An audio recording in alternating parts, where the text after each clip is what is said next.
वह कहीं बाहर होगा। उसने कहा था कि वह रात को बागवानी के लिए गया था। यहाँ तक कि दक्ष के किराए के स्थान के बारे में कोई निश्चित जानकारी नहीं थी। उसने सोचा कि वह शिविर के निकट होगा, परंतु उसने उस पर दृष्टि न की। कोई बात नहीं, खेती करने दो, हम छोटे मोटे गुंडों से जरूरी है, जीशान ने कहा, जब वह उस आदमी को देख रहा था जो उनके पास आ रहा था और उसके चेहरे पर एक मनोरंजक भाव था। मुझे 2 पृथ्वी क्षेत्र के साधक दिखाई दे रहे हैं। एक चौथे चरण का पृथ्वी क्षेत्र है, जबकि दूसरे चरण का पृथ्वी क्षेत्र है। बाकी सभी गोल्ड कोर क्षेत्र में है। क्या आप मौज मस्ती करना चाहते हैं या मैं खुद ही उनकी देखभाल करना चाहता हूँ? चाहिए? उसने मिंग्यू की ओर देखते हुए पूछा। उसने उसकी साधना देखी और पता चला कि वह कितनी शक्तिशाली है। उसे ये भी लग रहा था कि वह अपने साधना क्षेत्र से भी अधिक शक्तिशाली है। तुम ये कर सकते हो, मुझसे युद्ध में कोई मुकाबला नहीं है। मिंग्यू ने चेहरे पर कोई खास भाव नहीं बताया। बहुत बढ़िया, उसके चेहरे पर एक चमकती हुई उभरी हुई आकृति दिखाई देती है।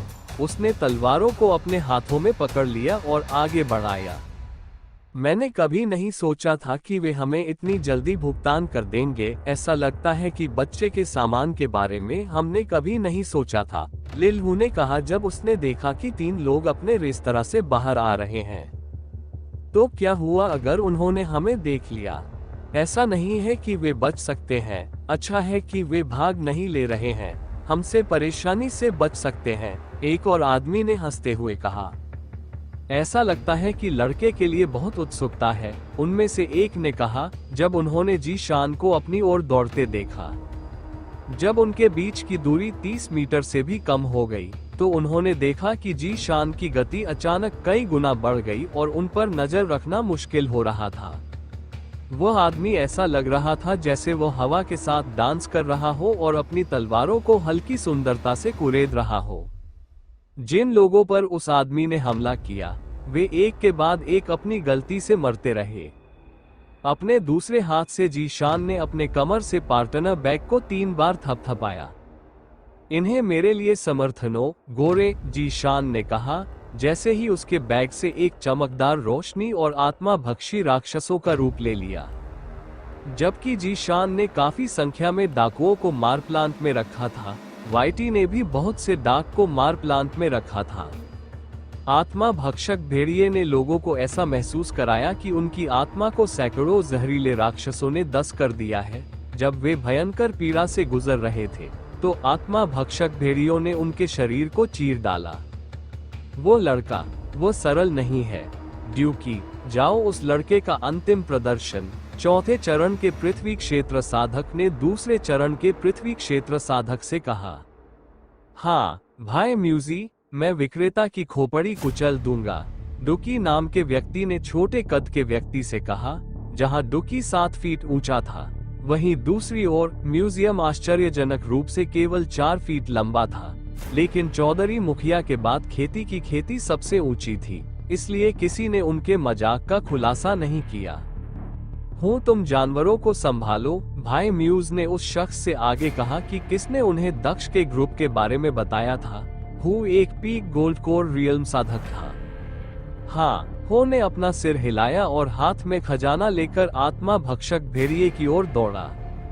अरे यार, मैंने मुख्य डिश तो बेचकर रख ली थी, लेकिन तुम अपने क्रिसमस से आ गए, इसलिए मैं निराश नहीं हो सकता। जीशान के चेहरे पर एक तस्वीर दिखाई दी, जिसमें वह दयालु और सज्जन व्यक्ति से बिल्कुल अलग दिखाई दे रहे थे।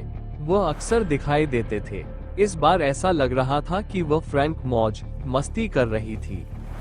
उन्होंने अपने शत्रुओं की सुंदर गति को नहीं छोड़ा तथा पृथ्वी क्षेत्र के साधकों के आक्रमणों से बचाया। उन्होंने पृथ्वी क्षेत्र के साधकों के साथ युद्ध किया तथा अपनी तलवारों को पृथ्वी क्षेत्र के साधकों के आक्रमणों से बचाया। इस समय वह एक ही समय में 5 से अधिक किसानों से लड़ रहा था। दूसरी ओर हु ने आत्मा भक्षक राक्षसों पर तब हमला किया जब उसने दूसरे साधक को मारने की कोशिश की। आत्मा भक्षक भेड़िए ने हु के चाकू को चकमा दिया क्योंकि उसने अपनी बिजली जैसी तेज गति का उपयोग किया था। इससे पहले कि हो समझ पाता कि क्या हुआ, आत्मा भक्षी राक्षसों ने पैर को काट लिया। आह, वो चिल्लाया क्योंकि उसके शरीर में एक आत्मा को कुचलने वाला दर्द महसूस हुआ। उसे लगा कि उसका शरीर नियंत्रण में है क्योंकि उसका पूरा शरीर खराब हो गया है। ये तब तक दर्द करता रहा जब तक कि उसका सिर काट नहीं लिया गया, जिससे उसका दर्द हमेशा के लिए खत्म हो गया। दूसरी ओर जी शान ने बिना अधिक समय दिए दूसरे चरण के पृथ्वी क्षेत्र के साधक को मार डाला था। अन्य लुटेरे भी मारे गए, पूरी तरह से जमीनी खून से था। उसके लगातार नाचते पैर अंततः रुक गए जब उसने देखा कि चौथे चरण के पृथ्वी क्षेत्र के पीछे सभी डाकू मारे जा रहे थे। आखिरकार मुख्य व्यंजन का समय आ गया है, जी शान ने कहा। भाई म्यूजियम की ओर से हौसला बढ़ाया। तुम अच्छे हो, ये मैं कहना चाहता हूँ। तुम हमारे गैंग में शामिल क्यों नहीं हो? दूर से एक आवाज आई। जी शान ने जिस दिशा में देखा तो एक ऐसा ही शख्स सामने आया। हाँ, मुझे लग रहा था कि तुम्हें वहाँ एक दिन मिलने वाला था। ऐसा लगता है कि तुम आखिरी बार मौज मस्ती से चूक नहीं पाई और पार्टी में शामिल होने का फैसला ले लिया।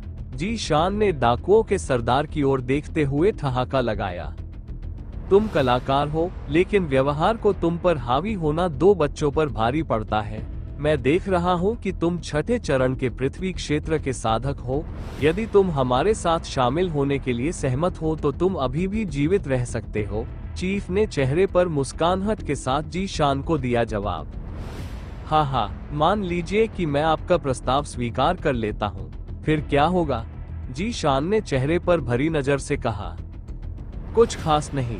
शेयरिंग फीस के तौर पर आपको अपनी तलवारें और पीछे के हिस्से में 2 लड़कियां मुझे सीखनी होंगी। चीफ ने जोर से हंसते हुए कहा। मैं गलत था, जी शान ने कहा। मैं गलत था। तुमने क्या कहा? चीफ ने पूछा क्योंकि वो जी शान की बातें नहीं चाहता था। मैंने कहा कि मैं गलत था। मुझे लगा कि तुम एक अलग तरह के खलनायक होगे जो लेखों की तुलना में कम से कम 10% अधिक चतुर होंगे, क्योंकि मैंने तुरंत हमला नहीं किया। लेकिन तुम बाकी सभी की तरह हो, एक घमंडी, मृत्युजनक वाला मूर्ख। जी शान ने डाक के सरदार से नाराज स्वर में कहा। मैंने कहा कि मैं गलत था। मुझे लगा कि तुम एक अलग तरह के खलनायक होगे जो दूसरों की तुलना में कम से कम 10% अधिक चतुर होंगे, क्योंकि तुमने मुझ पर तुरंत हमला नहीं किया। लेकिन तुम बाकी सभी की तरह हो, एक घमंडी मौत चाहने वाला मूर्ख। जी शान ने डाकुओं के सरदार से नाराज स्वर में कहा। क्या तुम सोचते हो कि तुम मेरे सामने घमंडी हो सकते हो? म्यू, तुम उसके विरोधी नहीं हो। जाओ, लड़कियों को ले जाओ, मैं यहाँ लड़के को संभाल लूंगा, मुखिया ने कहा और अपनी तरफ से बचे हुए एकमात्र आदमी की ओर देखा। उसने म्यू को बाकी लोगों की देखभाल करने का आदेश दिया। हाँ बॉस, म्यू ने कहा और लड़कियों की ओर चलना शुरू कर दिया। हैरानी की बात यह है कि जी शान ने उसे रोकने की कोशिश भी नहीं की और म्यू को अपने पास से गुजरते हुए देखकर मुस्कुराया। वो थोड़ा सा भी चिंतित होने के बजाय कुछ हद तक खुश दिख रहा था। तो फिर चलो हम अपना मजा करें। उसने अपनी तलवार को ऊपर उठाया और उसे 8वें चरण के पृथ्वी क्षेत्र साधक की ओर तान दिया। मुझे सच में आश्चर्य है कि तुम्हें मेरे खिलाफ जाने की हिम्मत कैसे मिली। तुम जीने से थक गए होगे, चिंता मत करो। मैं तुम्हें इस थकाऊ अस्तित्व से मुक्त कर दूंगा और तुम्हें उस जगह भेज दूंगा जहां तुम वास्तव में हो, नरक में। दाढ़ी वाला आदमी जी शान से बात कर रहा था और जैसे ही उसने अपनी बात पूरी की, वो अपनी जगह से गायब हो गया। सामान्य आंखों को ऐसा लग रहा था कि वो जी शान के सामने टेलीपोर्ट हो गया है, लेकिन जी शान समझ गया कि यह केवल उस आदमी की चाल थी जो सामान्य आंखों के लिए बहुत तेज थी। यहाँ तक कि जी शान भी मुश्किल से उस पर नजर रख पा रहा था। मुखिया के हाथ में एक हथौड़ा था जो सोने के क्षेत्र की एक कलाकृति थी। उसने जी शान की प्रतिक्रिया का इंतजार किए बिना उसके सिर की ओर अपना हथौड़ा घुमाया। जी शान ने फिर से अपने पैर हिलाए और हवा के साथ नाचने लगा और हमले से बच गया। वह यहीं नहीं रुका और 360 डिग्री घूम गया और 8वें चरण के अर्थ रियल्म साधक पर वार किया। डाकुओं के सरदार ने जल्दी से अपने हथौड़े की दिशा बदली और उसे जी शान की ओर घुमाया। हथौड़ा और तलवार में जोरदार टक्कर हुई और आश्चर्य की बात ये रही कि इस टक्कर में कोई भी विजयी नहीं हुआ। दोनों को ही 10 कदम पीछे हटना पड़ा। दूसरी ओर मिंग्यू ने चौथे चरण के पृथ्वी क्षेत्र साधक से लड़ना शुरू कर दिया है। इतनी छोटी होने के बावजूद वह आज रात पृथ्वी क्षेत्र के 5वें चरण में पहले ही पहुंच चुकी थी, इसलिए एक तरह से वो दूसरे साधक से लड़ने और अपनी नई ताकत का परीक्षण करने का अवसर पाकर खुश थी। ज़ीकिंग अकेली थी जो कुछ नहीं करने वाली थी। वास्तव में उसके पास करने के लिए कुछ भी नहीं था, क्योंकि सभी डाकू मर चुके थे और शेष 2 पृथ्वी क्षेत्र के डाकू किसी और से लड़ रहे थे। किसी को पता नहीं था, लेकिन उस समय एक जोड़ी आंखें उन्हें चुपके से देख रही थी। ये दक्ष था जो ऊंचाई पर अपने झूले पर बैठा था और लड़ाई को देख रहा था। ये जीशान की युद्ध क्षमता को देखने का एक अच्छा अवसर है। हालांकि एक साम्राज्य के राजकुमार के रूप में उन्होंने मुझे निराश नहीं किया। जहां तक मैं देख सकता हूं, वह रुआन की तुलना में कहीं अधिक प्रतिभा। तो दोस्तों, आखिर कहानी में आगे क्या होगा, यह जानने के लिए नॉवेल ऑफ किंग चैनल को सब्सक्राइब करें। और अगर कहानी आप सभी को पसंद आए तो वीडियो को लाइक, कमेंट और शेयर जरूर करें। आपके एक कमेंट और लाइक से हमें स्टोरी वीडियो बनाने के लिए मोटिवेट मिलता है। धन्यवाद। भाशाली है, इतना कि मुझे यकीन नहीं है कि मिंग्यू उसे अकेले हरा सकती है। दक्ष जीशान की लड़ाई को देखते हुए गहरे विचारों में डूबा हुआ था, विशेष रूप से वो आंदोलन तकनीक। अगर मेरे पास वो तकनीक होती तो सांसारिक सम्राट प्रभाव के साथ मेरा समर्थन कई गुना बढ़ जाता। अल्पविराम। और उसके पास जो कलाकृतियां हैं, ये पहली बार है जब मैं पृथ्वी क्षेत्र की कलाकृति देख रहा हूँ। ये काफी मजबूत लगता है, लेकिन मुझे अभी भी लगता है कि राजा की तलवार की तुलना में इसमें कुछ कमी है। मुझे बताया गया था कि राजा की तलवार केवल एक शीर्ष स्पिरिट ग्रेड हथियार थी, लेकिन हर बार जब मैं इसके साथ लड़ता हूँ तो मुझे लगता है कि यह पिछली बार इस्तेमाल की गई तुलना में बहुत अधिक मजबूत है। जैसे ही वो अपनी तलवार के बारे में सोचने लगा, उसका ध्यान भटक गया। मुझे लगता है कि यह जीशान की तलवार से तुलनीय नहीं है और भविष्य में और भी अधिक शक्तिशाली हो सकती है। क्या ये वास्तव में संत राजा जियानवू की तलवार है? मुझे उसका पदक ढूंढना होगा और ग्लोरियस ब्लॉसम संप्रदाय में वापस जाना होगा। मैं खजाने को बर्बाद होने नहीं दे सकता। उसके विचार बदलते रहे। जीशान के कौशल से वो किसी तरह अपने भविष्य के खजाने के बारे में विचारों पर पहुंच गया था।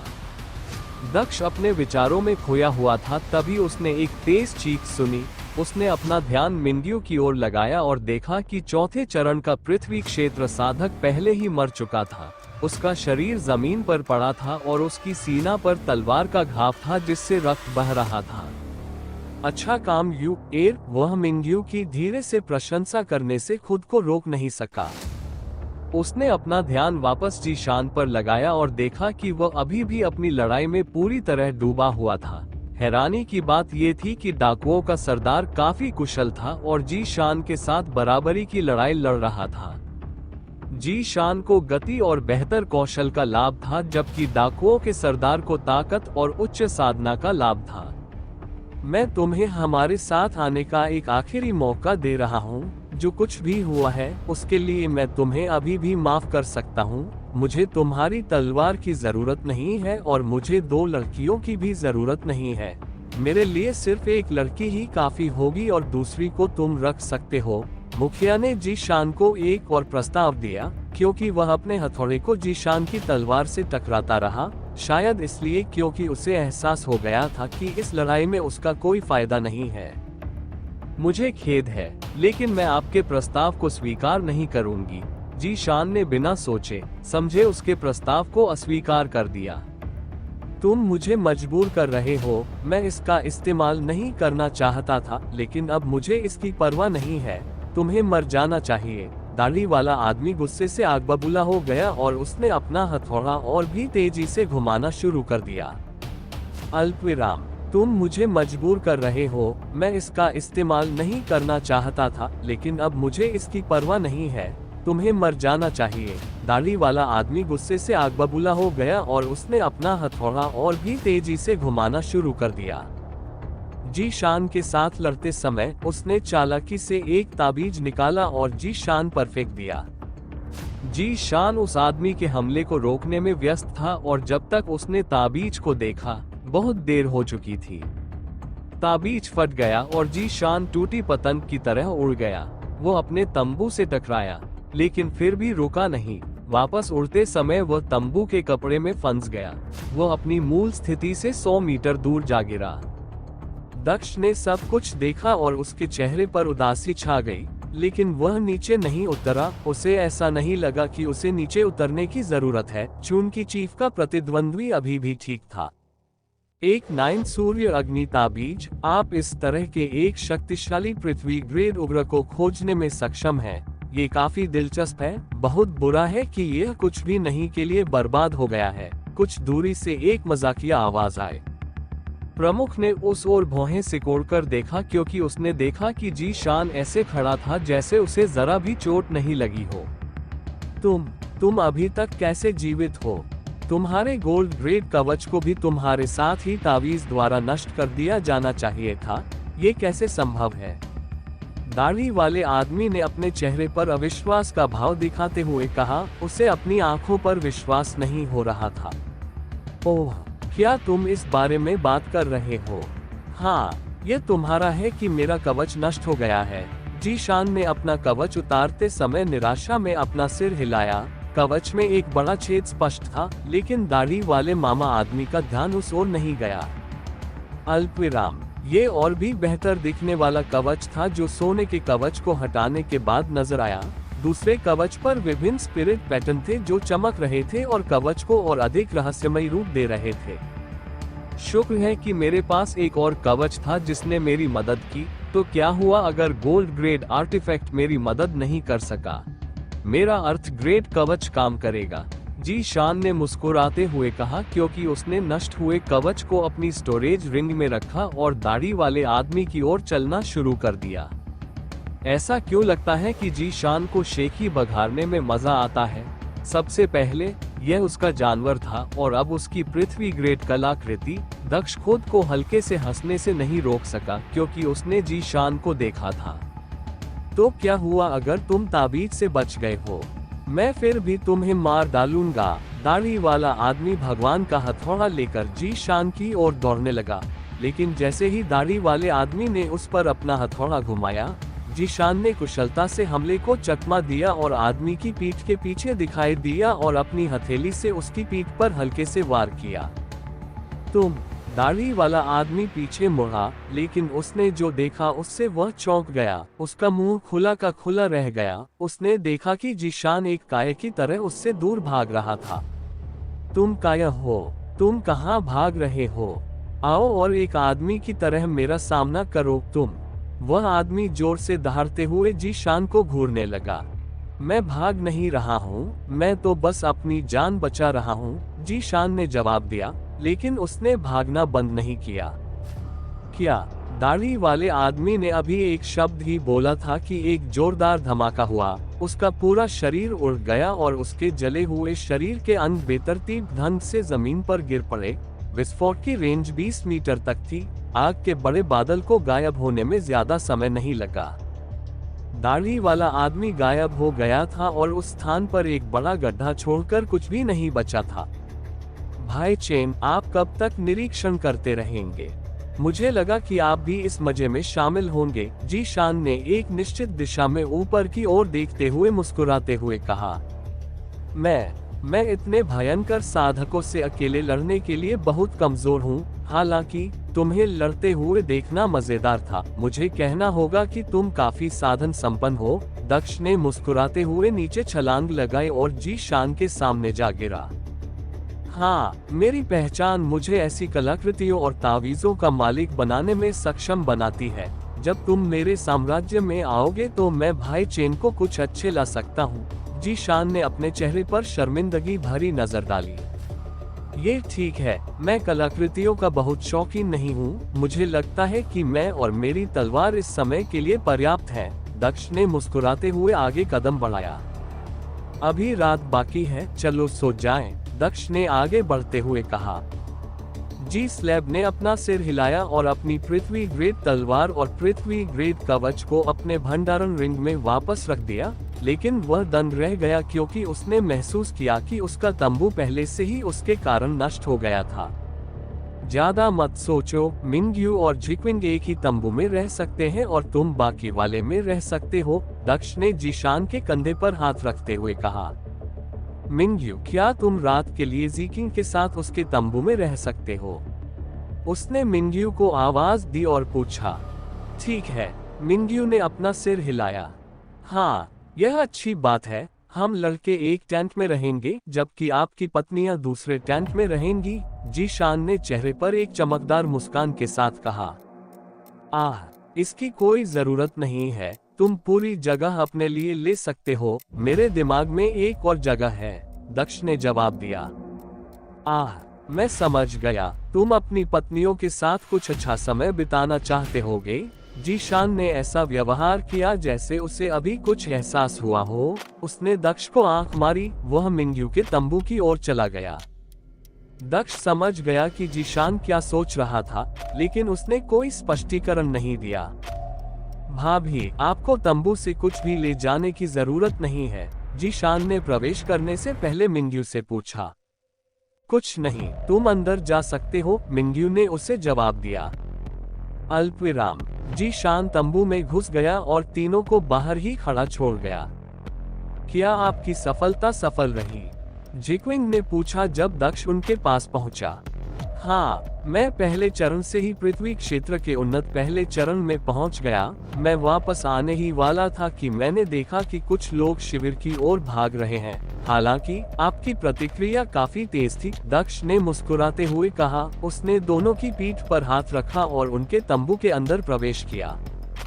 तो तुमने अभी हमें लड़ते हुए देखा, अगर हमें कुछ हो जाता तो क्या होता? अंदर घुसने के बाद जिकिंग ने दक्ष को देखते हुए थोड़ा मुंह बनाया। हाँ, क्या तुम्हें लगता है कि मैं तुम्हें कुछ भी होने दूंगा? सबसे पहले मुझे यकीन था कि 8वें चरण के पृथ्वी क्षेत्र साधक के अलावा उनमें से कोई भी मिंग्यू का मुकाबला नहीं कर सकता था। अगर जीशान उसे रोकने में विफल रहता तो मैं हस्तक्षेप करता, लेकिन मुझे पता था कि जीशान इतना सरल नहीं था। उसने मुझे गलत साबित नहीं किया, वह मेरी अपेक्षा से भी बेहतर था, दक्ष ने गद्दे पर बैठते हुए धीरे से कहा। मिंग्यू ने 2 गद्दे भी निकाले और उन्हें एक दूसरे से कुछ दूरी पर रख दिया। अरे, तुम उन्हें इतनी दूर क्यों रख रहे हो? जिक्विंग ने भौहें सिकोड़ते हुए मिंग्यू की ओर देखते हुए पूछा। क्योंकि मैं नहीं चाहती कि जब मैं पास में सोऊं तो तुम दोनों जंगली जानवरों की तरह एक दूसरे से लिपटो। तुम दोनों अलग अलग बिस्तरों पर सोओगे, अब सो जाओ, मिंग्यू ने बीच में गद्दे पर लेटते हुए कहा। अरे, यह उचित नहीं है, तुम्हारी बारी आ गई और मेरी अभी तक बारी नहीं आई है, तुम हमारे बीच नहीं आ सकते, जिक्विंग ने नाराजगी भरे लहजे में कहा। अल्पविराम, मैं किसी के बीच में आने की कोशिश नहीं कर रहा हूँ। तुम ऐसा तब कर सकते हो जब मैं एक ही कमरे में न रहूं, लेकिन आज रात हम सभी एक दूसरे से दूर रहेंगे, मिंग्यू ने बिना ज्यादा भाव व्यक्त किए जवाब दिया।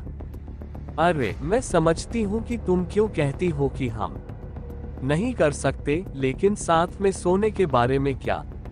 हमारे बिस्तर एक दूसरे से इतने दूर होने की जरूरत नहीं है। ऐसा नहीं है कि अगर हम साथ में सोए तो हम नियंत्रण खो देंगे। आखिरकार हम बड़े हो चुके हैं। जिकिंग ने फिर भी हार नहीं मानी और उसने आगे कहा। यही तो मुझे चिंता है। खैर, आप सो जाओ। अगर तुम मेरे यहाँ सोते समय कुछ करने की कोशिश करोगे तो मैं कसम खाता हूँ कि तुम दोनों पछताओगे। मिंग्यू ने आंखें बंद करते हुए कहा। उसे एहसास हुआ कि दक्ष के साथ सोना जिकिंग के आत्म नियंत्रण के लिए कितना खतरनाक हो सकता है। हम सिर्फ आज के लिए, कल तुम मुझे रोक नहीं पाओगे।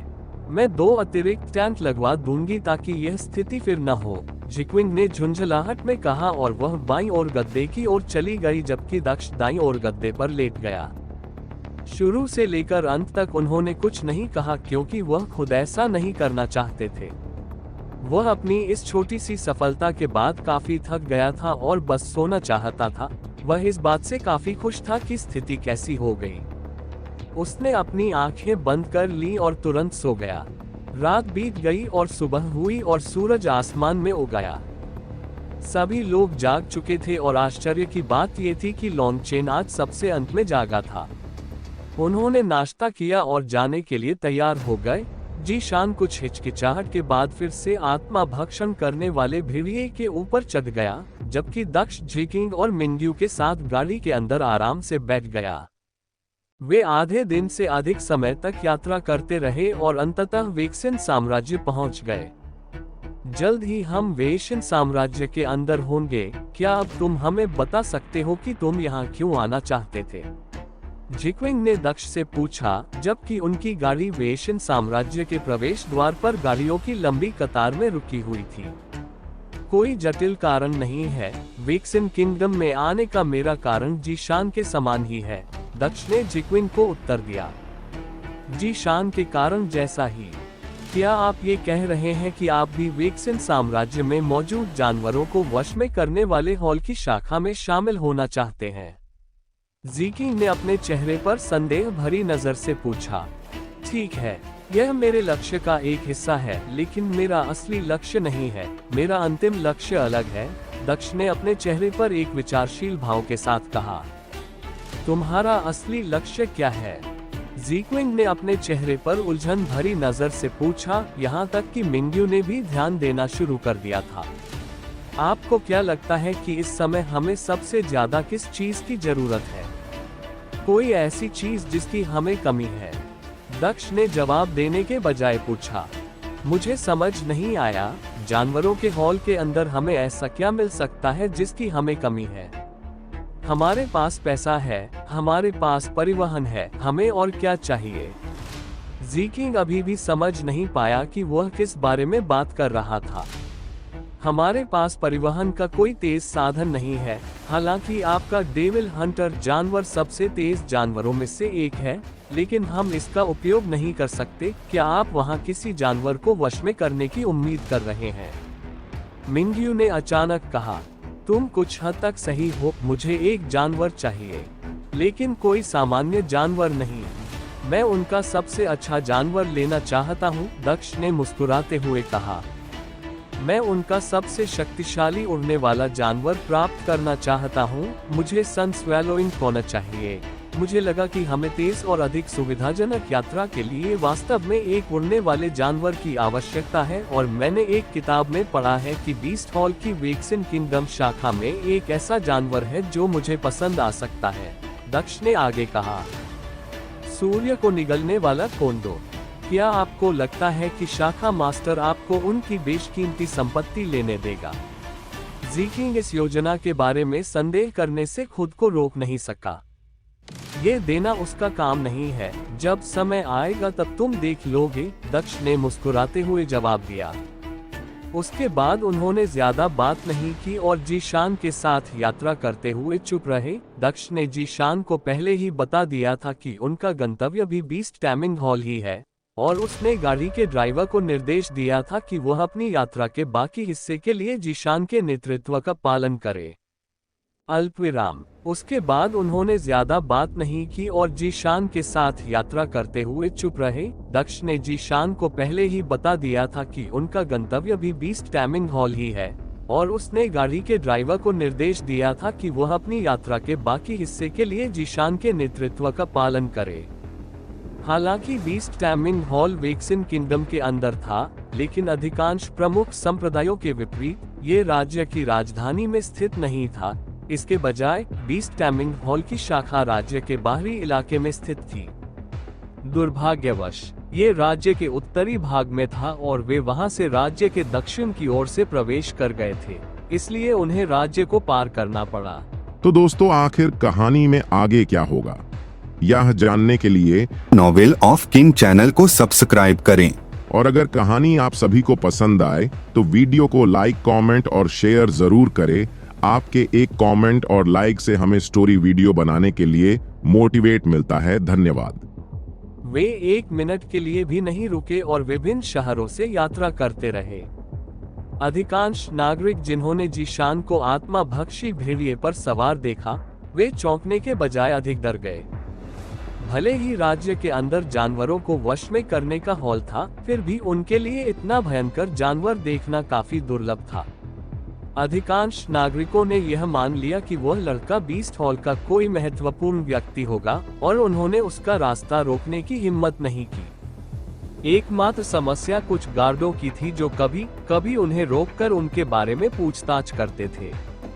हैरानी की बात यह है कि जीशान ने उन्हें एक बैज दिखाया। जैसे ही गार्ड ने बच्ची को देखा, उन्होंने उन्हें जाने दिया। दक्ष को नहीं पता था कि वह पास क्या था और न ही उसे इस बात की परवाह थी। दक्ष ने इस लंबी यात्रा पर बस एक किताब पढ़ी। यह एक ऐसी किताब थी जिसमें इस महाद्वीप और इसकी विभिन्न शक्तियों के बारे में जानकारी थी। यद्यपि वह इसे पहले ही पढ़ चुका था और इसीलिए उसने सूर्य निगलने वाले कोंडोर को पकड़ने की योजना बनाई थी, फिर भी उसने इसे फिर से पढ़ने का निर्णय लिया। वो कोई भी विवरण नहीं छोड़ना चाहता था जो बाद में उसे परेशान कर सकता था। आधा दिन बीत गया और वे वैक्सिन साम्राज्य की राजधानी में प्रवेश कर गए जो राज्य के केंद्र में था। वे पहरेदारों की चौकस निगाहों के बीच राजधानी शहर से गुजरे। आधा दिन और बीत गया और दक्ष की टीम और बीस्ट टैमिंग हॉल शाखा के बीच केवल 2 कस्बे रह गए। दुर्भाग्यवश अंधकार पहले ही छा चुका था और उन्होंने अगले शहर में रात रुकने का निर्णय लिया। शहर बहुत छोटा था और उसमें सिर्फ 500 लोग रहते थे। शुक्र है कि शहर में एक होटल था और वहां काफी कमरे उपलब्ध थे। दक्ष ने 5 अलग अलग कमरे बुक करने का फैसला किया, जिनका भुगतान जीशान ने किया। भले ही ज़ीकिंग ने इसके खिलाफ तर्क दिया, लेकिन दक्ष आज रात अकेले रहने के अपने फैसले पर अडिग था। ज़ीकिंग अपने निर्धारित कमरे में जाते समय केवल गुस्से में मुंह बना सकती थी। अरे भाई, मुझे नहीं लगता कि तुम्हें मेरी भाभी को नाराज करना चाहिए। तुम उनके साथ समय क्यों नहीं बिताते? जीशान ने दक्ष से पूछा जब वे उसके कमरे के सामने खड़े थे। मिंग्यू और ज़ीकिंग पहले ही जा चुके थे। मुझे आज रात साधना करनी है। खैर, शुभ रात्रि। दक्ष ने ज्यादा बात नहीं की और जीशान को शुभ रात्रि कहा और अपने कमरे में प्रवेश कर गया। जीशान को नहीं पता था कि ऐसा क्यों हुआ, लेकिन उसे लगा कि दक्ष किसी बात को लेकर थोड़ा चिंतित था। उसने इस बारे में ज्यादा नहीं सोचा और वापस चलते हुए उसे लगा कि यह उसकी गलतफहमी है। दक्ष अपने बिस्तर पर बैठा हुआ था और उसने अपनी तरफ देखा। उसने पाया कि जुन वहां बैठा हुआ था। तुमने इस पर ध्यान दिया है ना? जुन ने धीरे से कहा। हाँ, मुझे लगता है कि अब ज्यादा समय नहीं लगेगा। दक्ष ने निराशा में आह भरी। तुमने क्या सोचा था? क्या तुम्हें लगा था कि यह असफल हो जाएगा? जून ने पूछा और वह हल्की सी मुस्कुराए। मैं किसी तरह उम्मीद कर रहा था कि इसमें बहुत समय लगेगा, इतना समय कि मैं जो करना चाहता था उसे पूरा कर सकूं। मैं इस समय अपनी भावनाओं को खोना नहीं चाहता, दक्ष ने जून की ओर देखते हुए कहा। सौभाग्य से मैंने अपने मार्शल स्पेस के अंदर जांच की, अन्यथा मुझे अपने हृदय दानव के कोकून पर विकसित हो रही दरारों के बारे में पता भी नहीं चलता। दक्ष ने अपने चेहरे पर चिंतित भाव के साथ आगे कहा। इसके बाहर आने में ज्यादा समय नहीं लगेगा। दरारों की गति को देखते हुए मुझे लगता है कि इसके बाहर आने में 2 सप्ताह लगेंगे। इसके अलावा ये भी निश्चित है कि अब यह विकसित हो चुका है। हालांकि तुमने अपनी सच्ची भावनाओं को एक हद तक व्यक्त करते हुए जीना सीख लिया है, फिर भी यह तुम्हारे लिए कठिन होने वाला है, जुन ने दक्ष को जवाब दिया। 2 हफ्ते का समय बहुत ज्यादा नहीं है। मुझे लगता है कि इससे बच पाना संभव नहीं है। यह मेरा एक हिस्सा है जिसके साथ मुझे अब जीना होगा। फिर भी मैं इसे खुद को एक राक्षस नहीं बनने दूंगा जो बिना सोचे समझे हत्याएं करता है, दक्ष ने अपनी मुट्ठी भींचते हुए कहा। ये दृढ़ संकल्प बनाए रखो, ये भविष्य में काम आएगा। इसके अलावा दिल का दानव ही एकमात्र ऐसी चीज नहीं है जिसकी तुम्हें चिंता करने की जरूरत है, जुन ने अपने चेहरे पर एक विचारशील भाव के साथ कहा। मुझे और किस बात की चिंता है? दक्ष ने भौहें सिकोड़ते हुए पूछा। आपकी रक्तरेखा 5% के घनत्व तक पहुंचने वाली है। तुम्हें पता है कि इसका क्या मतलब है? जून ने दक्ष की ओर देखते हुए पूछा। हाँ, मुझे पता है। एक रक्त वंश मंदिर परीक्षण, एक अवसर और साथ ही एक संभावित आपदा। हाँ, लगता है कि मेरा सबसे बुरा समय निकट है, दक्ष ने अपने चेहरे पर एक व्यंग्यात्मक मुस्कान के साथ कहा। हालांकि ये भविष्य के लिए है, अभी के लिए बस ये सुनिश्चित करें कि आप ऐसी चीजें न करें जो आपको उत्तेजित या क्रोधित करें। जितना हो सके अपनी भावनाओं को नियंत्रित करने की कोशिश करें ताकि आप हृदय दानव को विलंबित कर सके। हर दिन आपका हृदय दानव कोकून के अंदर होता है, जो आपके लिए उसका सामना करने के लिए मजबूत होने का एक और दिन है। इसलिए अगले 14 दिनों तक कोई हत्या और कोई नहीं। जुन ने दक्ष को घूरते हुए कहा, जैसे कि वह कोई आदेश दे रही हो। हर दिन तुम्हारा हृदय दानव कोकून के अंदर है, जो कि उसका सामना करने के लिए तुम्हें और मजबूत होने का एक और दिन है। इसलिए अगले 14 दिनों तक कोई हत्या और कोई नहीं। जून ने दक्ष को घूरते हुए कहा, जैसे कि वह कोई आदेश दे रही हो। हाँ मेरी रानी, दक्ष बिस्तर पर लेटते हुए हंसा। आखिरकार तुमने मुझे सही तरीके से संबोधित करना सीख लिया। दक्ष को उसे रानी कहते हुए सुनकर जून के चेहरे पर गर्व भरी मुस्कान उभर आए। हा, अगर इससे तुम्हें इतनी खुशी मिलती है तो मुझे तुम्हें रानी कहने में कोई आपत्ति नहीं है, लेकिन केवल तभी जब तुम मुझे राजा कहोगी, दक्ष ने मजाक में जवाब दिया। आपके सपनों में, जुन ने कहा। वो फिर से गायब हो गई और दक्ष को अकेला छोड़ दिया। उसे चिढ़ाना बहुत मजेदार है, लोंगचेव ने मुस्कुराते हुए कहा। मैं तुम्हें सुन सकता हूँ, जुन की क्रोधित आवाज उसके दिमाग में उभरी।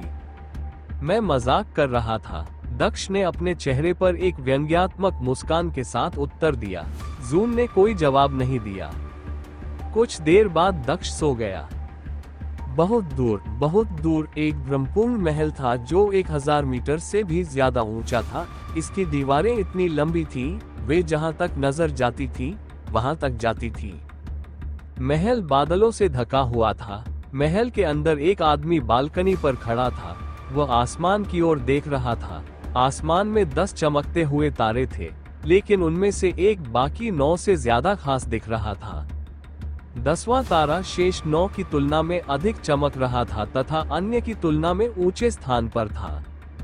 उस आदमी के बाल सफेद थे और आंखें हल्की नीली थीं। वह नंगा था। हालांकि वह इंसान जैसा दिख रहा था, लेकिन ये स्पष्ट था कि वह कुछ और था।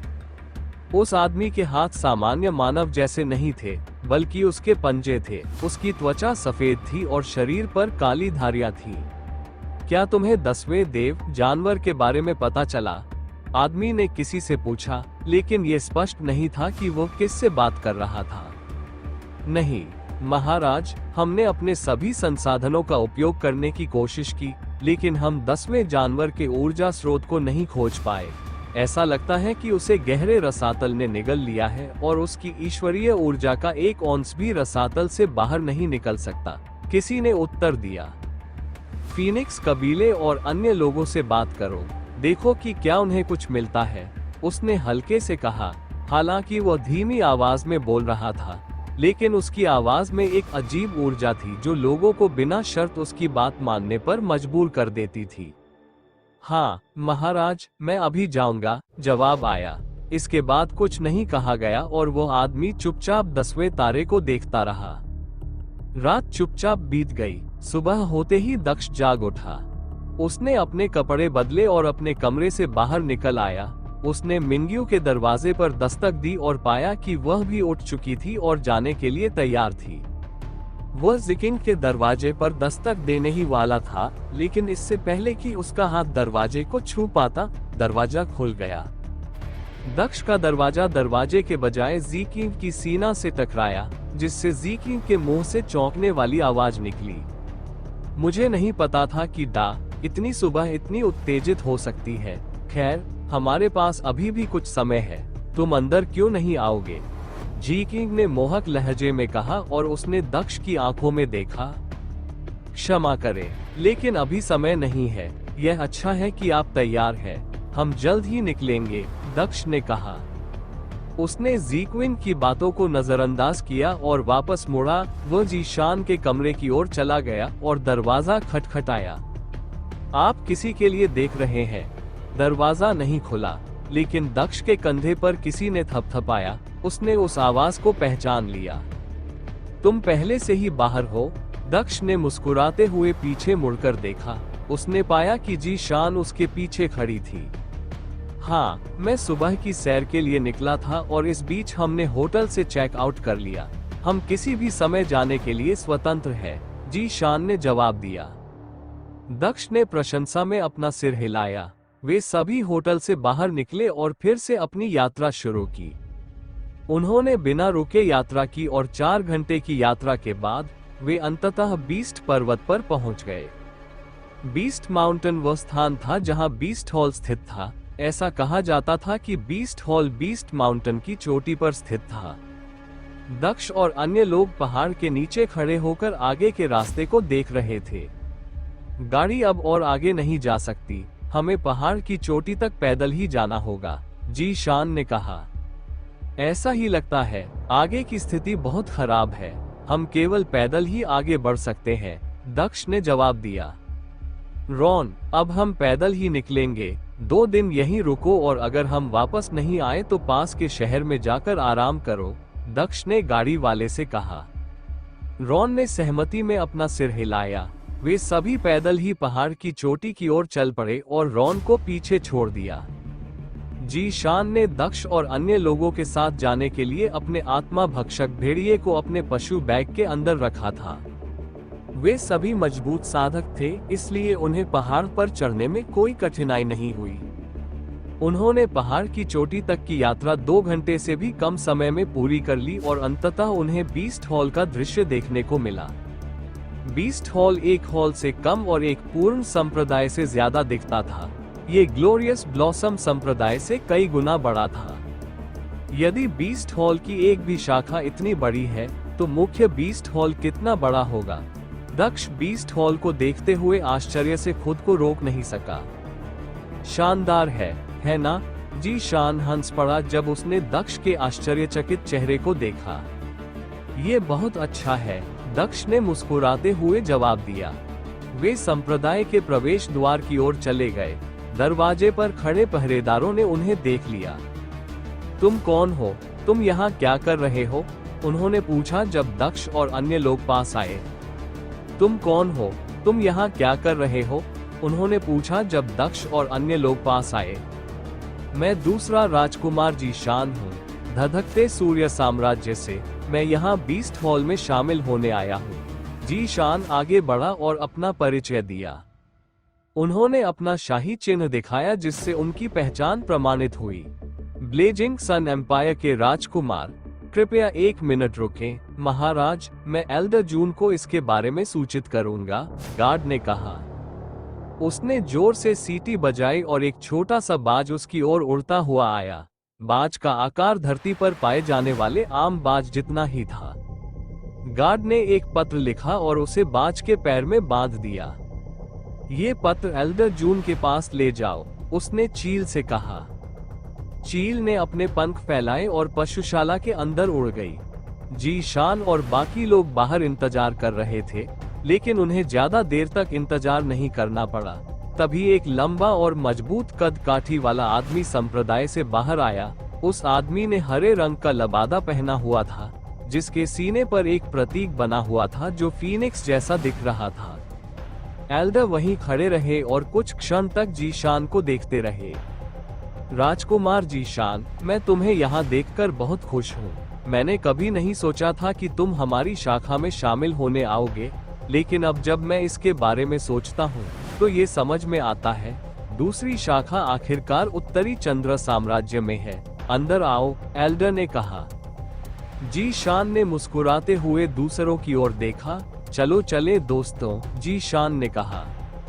मैं युवा राजकुमार से क्षमा चाहता हूँ, लेकिन वे अंदर नहीं जा सकते। आप नियम जानते हैं, किसी भी अजनबी को हॉल के अंदर जाने की अनुमति नहीं है, केवल शिष्य ही अंदर आ सकते हैं, एल्डर जून ने उत्तर दिया। जी शान एल्डर जून की बातें सुनकर दंग रह गया। वे अजनबी नहीं है, वे मेरे प्रिय मित्र हैं, जी शान ने जोर देकर कहा। फिर भी नियम तो नियम है, हमें मुख्यालय के नियमों का पालन करना चाहिए, एल्डर जून ने घोषणा की। तो फिर मुझे अंदर क्यों जाने दिया जा रहा है? मैं तो शिष्य भी नहीं हूँ, जी शान ने डांटा। उसने सोचा कि उसे उसकी उच्च सामाजिक स्थिति के कारण प्रवेश की अनुमति दी जा रही है। ये दक्ष और अन्य लोगों के लिए उचित नहीं था। एल्डर जून ने जी शान की ओर देखा, लेकिन ऐसा नहीं लगा कि वह नाराज थे। ये सब तुम्हारे पिता की वजह से है। तुम्हारे पिता मुख्य बीस्ट हॉल के स्नातक शिष्य हैं। इससे उनके बेटे को बीस्ट हॉल की अस्थायी सदस्यता मिलती है। इसलिए एक तरह से तुम हमारे हॉल के अस्थायी शिष्य हो। इसलिए तुम प्रवेश कर सकते हो, लेकिन वे नहीं कर सकते, एल्डर जून ने समझाया। क्या हमारे लिए संप्रदाय के शिष्य बनने का कोई रास्ता है? दक्ष ने आगे बढ़कर पूछा। अभी नहीं, नए शिष्यों के चयन के लिए परीक्षा 3 महीने बाद होगी। आप तब आ सकते हैं, एल्डर जून ने जवाब दिया। अगर वे अंदर नहीं आ सकते तो मैं भी अंदर नहीं जाऊंगा। चलो चलें, जी शान ने कहा। वो पीछे मुड़ा और जाने के लिए तैयार हो गया। एल्डर ने जी शान को जाते हुए देखा और वो उलझन में दिखे। एक संभावित तरीका है जिससे उन्हें प्रवेश की अनुमति दी जा सकती है। इससे पहले कि वह जा पाता, एल्डर बोल पड़ा। जी शान वहीं रुक गया और पीछे मुड़ गया। किस रास्ते से? जी शान ने पूछा। वो एक अस्थायी शिष्य भी बन सकता है। इस तरह वो संप्रदाय में प्रवेश कर सकता है और स्थायी शिष्य बनने के लिए परीक्षाओं की घोषणा होने तक प्रतीक्षा कर सकता है, एल्डर जून ने जवाब दिया। अस्थायी शिष्य बनने के लिए उसे केवल एक छोटी सी परीक्षा पास करनी होगी। महिलाओं के लिए भी यही नियम है, उन्होंने आगे कहा। जी शान के चेहरे पर मुस्कान आ गई। उसने संदेह भरी नजर से दक्ष की ओर देखा। आप क्या कहते हैं, भाई चेन? उसने पूछा। एल्डर जून ने सोचा कि दक्ष को सोचने में बहुत समय लगेगा, लेकिन आश्चर्यजनक रूप से दक्ष ने तुरंत जवाब दिया।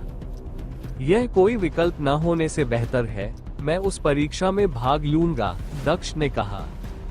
हम भी, मिनग्यू और झिकविंग ने एक साथ कहा। बहुत अच्छा, मेरे साथ आओ, एल्डर जून ने कहा। वो संप्रदाय के अंदर वापस चला गया। दक्ष और दूसरे लोग छोटे छोटे कदमों से उसका पीछा करने लगे। वे सभी सोच रहे थे कि आखिर परीक्षा किस बारे में होगी, लेकिन किसी को कुछ पता नहीं था। वो एक छोटी सी इमारत के सामने रुका और वापस मुड़ गया।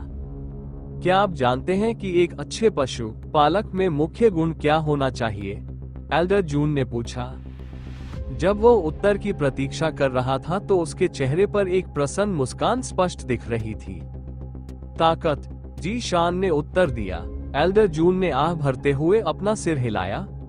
नहीं, हालांकि यह भी महत्वपूर्ण है, लेकिन मुख्य गुण जानवर को शांत करने और उससे दोस्ती करने की क्षमता होनी चाहिए।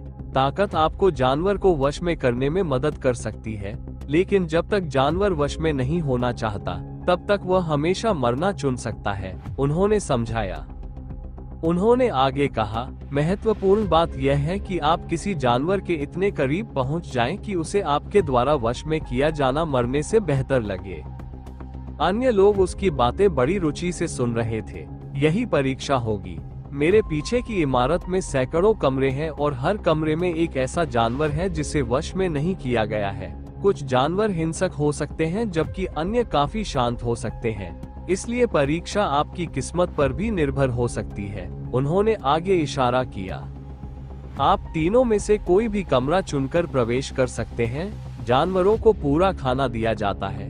टेस्ट पास करने का मापदंड जानवर को यह नींद की गोली खिलाना है। अगर यह पाया जाता है कि आपने जानवर पर हमला किया है, तो आपको अयोग्य घोषित कर दिया जाएगा। मैं फिर से कहता हूँ, जानवर के शरीर पर कोई घाव नहीं होना चाहिए, उन्होंने जोर देकर कहा। जब जानवर सो जाए तो आप बाहर आकर हमें सूचित कर सकते हैं ताकि हम जांच कर सकें, उसने अपनी व्याख्या समाप्त की। जबरदस्ती पकड़े गए जानवर को बिना हमला किए कुछ खिलाना, और ऐसा नहीं है कि वे भूखे हैं, ये दिलचस्प होने वाला है, दक्ष ने दरवाजे की ओर देखते हुए सोचा। एल्डर जून ने मुख्य दरवाजा धक्का देकर खोला। आप अंदर जा सकते हैं, उन्होंने घोषणा की। हाँ, दक्ष और अन्य लोगों ने अंदर प्रवेश करते हुए पुष्टि में सिर हिलाया। कुछ देर इधर उधर देखने के बाद सभी ने एक कमरा चुना और अंदर प्रवेश किया। दक्ष ने जानवर को देखा और उसके चेहरे पर एक अजीब भाव उभर आया। क्या यह मजाक है? दक्ष ने अचानक कहा। दक्ष कमरे के अंदर जानवर को देखकर दंग रह गया। क्या यह मजाक है? उसने जानवर की ओर देखते हुए कहा। उसने गोली को अपने हाथ में पकड़ लिया। वो गोली और जानवर के बीच बारी बारी से देखने लगा। इस जानवर को पवन परी मक्खी के नाम से जाना जाता था। ये छोटे कीड़ों जैसा दिखता था, जैसे कि ज्यादातर चैलसिड ततैये, ज्यादातर सिर्फ 1 मिलीमीटर लंबे। ये धरती पर पाए जाने वाले मच्छर से भी छोटा था। मैं उसे गोली कैसे खिलाऊं? गोली तो हवा के जुगनू से 20 गुना बड़ी है, दक्ष ने कहा।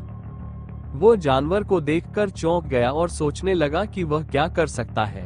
अगर उसकी इंद्रियां इतनी तेज न होती तो वह उस छोटे से जानवर को देख भी नहीं पाता। आह, मेरी लेडी जून, दक्ष ने धीरे से सहायता के लिए पुकारा। जून उसके पास प्रकट हुआ। हाँ, उसने पूछा। दक्ष ने अजीब मुस्कान के साथ उसकी ओर देखा। क्या तुम मुझे इस परीक्षा में सफल होने में मदद कर सकते हो? मुझे इस छोटे जानवर को बिना नुकसान पहुंचाए सुलाना है, उसने पूछा। जून ने कोने में उड़ते छोटे जानवर की ओर देखा। यह मुश्किल है, यह एक पवन जुगनू होना चाहिए। मैं आश्चर्यचकित हूँ कि कोई इसे इतनी अच्छी स्थिति में पकड़ने में सक्षम था, उसने दक्ष से कहा।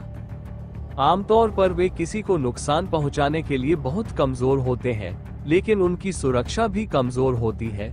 अगर आप उन्हें पकड़ने की कोशिश करेंगे तो इस बात की पूरी संभावना है कि वे थोड़े से बल से ही मर जाएं, उन्होंने आगे बताया। क्या ऐसा करने का कोई तरीका नहीं है? मुझे इसे गोली खिलाकर सुला देना चाहिए, लोमचेव ने धीरे से कहा। जून गहरी सोच में पड़ गई और वह दक्ष के विकल्पों के बारे में सोचने लगी। एक रास्ता है, उसने थोड़ी देर बाद कहा। उसकी आशा भरी बातें सुनकर दक्ष के चेहरे पर मुस्कान आ गई। मुझे पता था कि मेरी खूबसूरत जुन मेरी मदद करेगी, दक्ष ने उसे देखते हुए कहा। जुन का चेहरा थोड़ा लाल हो गया जब उसने उसे खूबसूरत कहते हुए सुना। मुझे क्या करना चाहिए? उन्होंने आगे पूछा। ठीक है, ओरियन को बाहर ले आओ और उसे गोली खिलाओ, उसने धीरे से कहा। आह, मुझे लगता है कि आप कुछ गलत समझ रहे हैं। मुझे सोने के लिए परी मक्खी की जरूरत है, ओरियन की नहीं, दक्ष ने अपने चेहरे पर एक व्यंग्यात्मक मुस्कान के साथ कहा। वो यह नहीं मान सकता था कि उसने उसके प्रश्न को गलत समझा है। मुझे पता है, बेवकूफ, मैं कुछ भी गलत नहीं समझ रही हूँ। उसे सुलाने का एकमात्र तरीका ओरियन को सुलाना है, उसने नाराजगी भरे लहजे में कहा। आह, क्या आप इसे सरल शब्दों में समझा सकते हैं? दक्ष ने चेहरे पर उलझन भरी नजर के साथ पूछा। पवन परी मक्खी गोली नहीं खाएगी क्योंकि वह खा नहीं सकती। पवन परी मक्खी केवल सोते हुए जानवरों या मनुष्यों का रक्त पीती है। वे काफी डरपोक होती है, इसलिए वे जागते हुए लोगों के पास नहीं जाती है।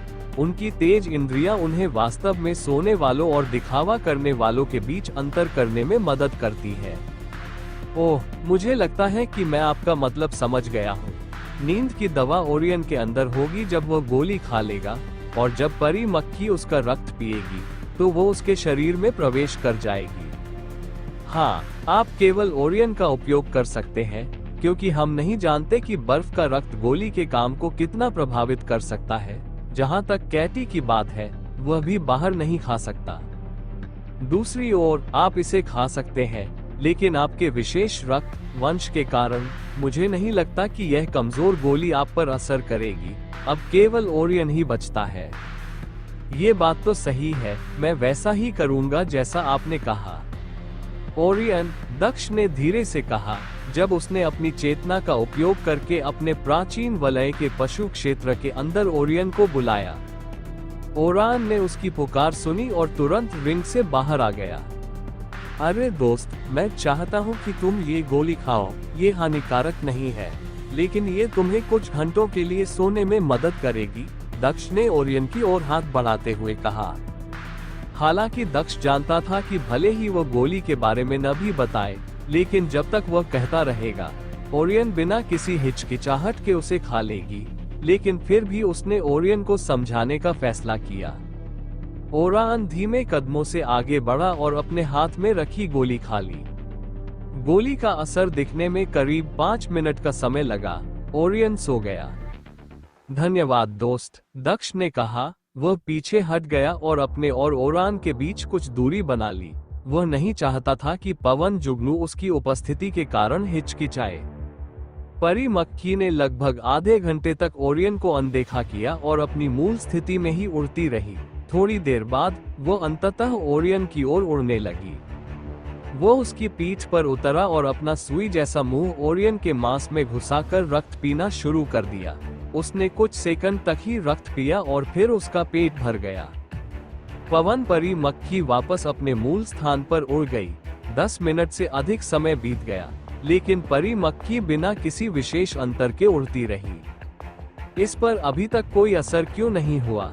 दक्ष ने चेहरे पर स्तब्ध भाव के साथ कहा।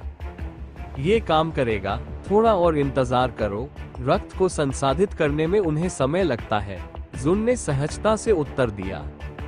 उसके शब्द जादू जैसे थे। उसके बोलते ही परी मक्खी धीरे धीरे नीचे उतरने लगी। अब वो जमीन पर बैठ गई थी। कुछ और सेकंड बीते और परी मक्खी अंततः सो गई। दक्ष के चेहरे पर मुस्कान आ गई जब वह आगे बढ़ा और ओरान को वापस अपने स्टोरेज रिंग में रख दिया। उसने अपने कमरे का दरवाजा खोला और बाहर चला गया। उसने देखा कि एल्डर जुन और जी शान पहले से ही गलियारे में खड़े थे। मिनग्यू और जिकिंग भी बाहर थे। तुम इतनी जल्दी कैसे सफल हो गए? दक्ष ने आश्चर्य से कहा। वो ये देखकर दंग रह गया कि वे दोनों पहले ही बाहर जा चुके थे। जाहिर है दोनों भाभियां बहुत भाग्यशाली थी। उन दोनों को एक बहुत अच्छा जानवर मिला, चांद खरगोश, जिसने उन्हें ज्यादा परेशानी दिए बिना गोली खा ली। उन्होंने परीक्षण किया। जी शान ने उनके बोलने से पहले ही बोल दिया। आप क्या कह रहे हैं भाई चेन? उसने पूछा। मैं भी सफल रहा। एल्डर जून जांच कर सकते हैं, दक्ष ने मुस्कुराते हुए कहा। तो फिर देखते हैं, एल्डर जून ने शांत स्वर में कहा और आगे बढ़कर दक्ष द्वारा चुने गए कमरे में प्रवेश किया। दक्ष और अन्य लोग उसके पीछे चले गए।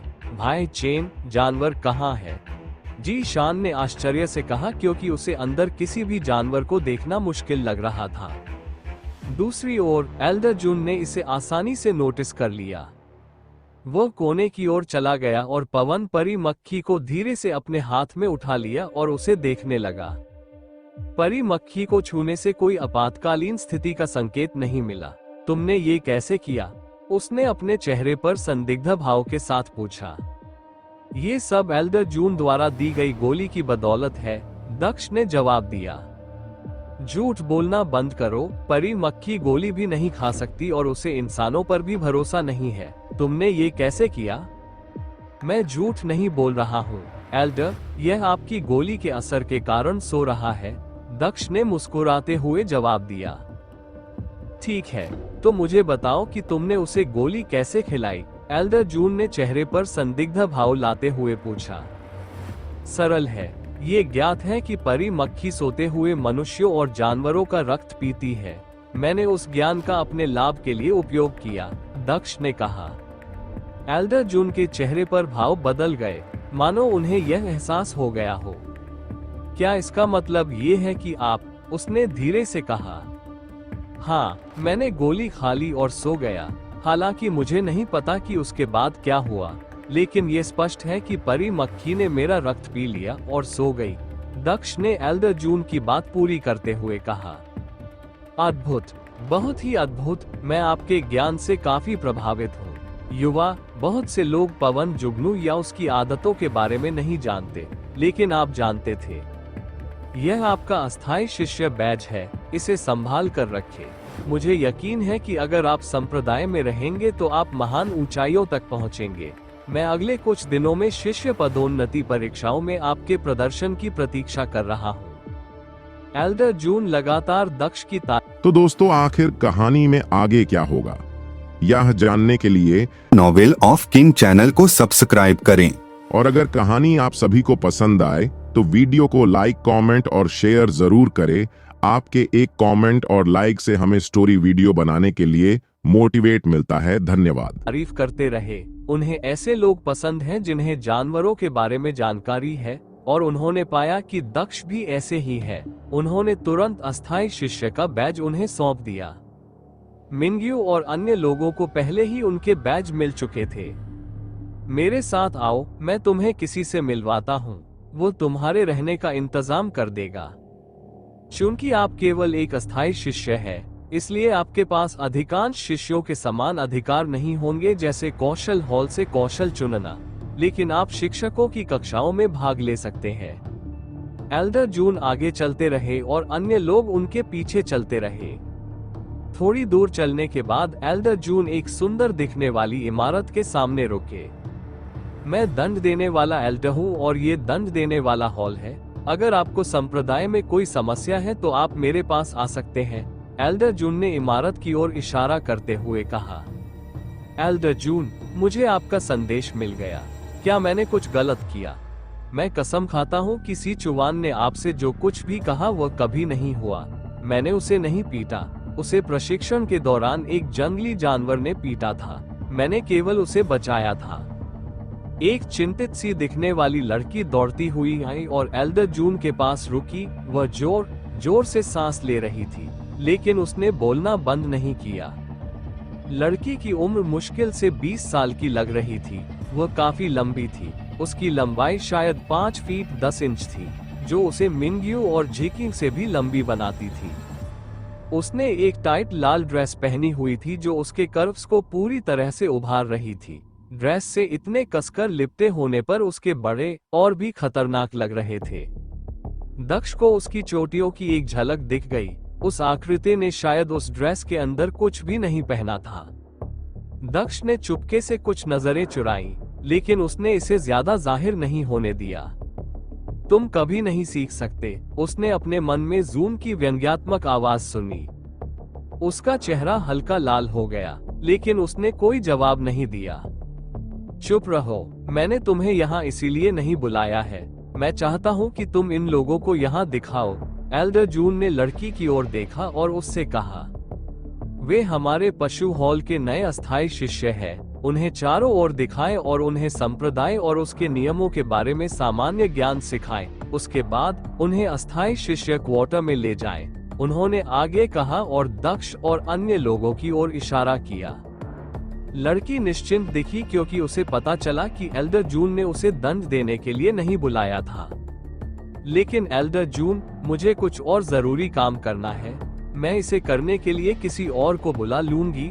उसने एल्डर को विनम्रतापूर्वक मना कर दिया और वहां से चली गई। एल्डर जून के चेहरे पर उसकी हरकतें देखकर झुंझलाहट झलक उठी। सच में, मुझे लगता है कि सिचुआन की शिकायत सही है। तुमने उसे बेवजह पीटा। मैं देखूंगा कि उसे न्याय दिलाने के लिए मैं क्या कर सकता हूँ, उसने गंभीर स्वर में कहा। लड़की जहाँ थी वहीं रुक गई और चेहरे पर चापलूसी भरी मुस्कान लेकर वापस मुड़ी। आह, मजाक कर रही थी। मैं मजाक कर रही थी एल्डर। बेशक, मैं उन्हें चारों ओर दिखाऊंगी। आखिरकार वे हमारे संप्रदाय के लिए एक महत्वपूर्ण अतिरिक्त है, उसने कहा। अच्छा, अगर मुझे तुम्हारे बारे में एक भी शिकायत मिली तो तुम अपना पूरा दिन दंड कक्ष की सफाई में बिता दोगे, इसलिए चीजों को गंभीरता से लो, एल्डर जून ने कहा। हाँ बड़े साहब, उसने मुस्कुराते हुए जवाब दिया। हालांकि अंदर ही अंदर वह अपनी किस्मत को कोस रही थी। शुभकामनाएं दोस्तों, एल्डर जून ने पीछे मुड़कर दूसरों से कहा और फिर दंड कक्ष के अंदर चले गए और उन सभी को पीछे छोड़ दिया। हाँ, आखिरकार वो चला गया, लड़की ने राहत भरी आवाज में कहा।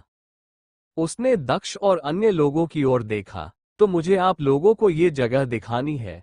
मेरा नाम मिकान है, उसने अपना परिचय दिया। उसने निर्णय लिया कि चूंकि वो बच नहीं सकती, इसलिए उसे ये काम ठीक से करना चाहिए। तुम्हारा नाम क्या है? उसने आगे पूछा। मैं जीशान हूँ। मैं लांग चेन हूँ। मैं मिनग्यू हूँ। मैं झिकविंग हूँ। सभी ने एक के बाद एक अपना परिचय दिया। ओह, मुझे कहना ही होगा, छोटे भाई, चेन वाकई बहुत प्यारा है। आओ, बड़ी बहन के करीब रहो, लड़की ने कहा और उसने दक्ष के हाथ पकड़ लिए और उसे अपने करीब खींच लिया। दक्ष उसके करीब खड़ा होकर उसकी मीठी खुशबू महसूस कर पा रहा था। क्या यह अनुचित नहीं है, मिस मिकान?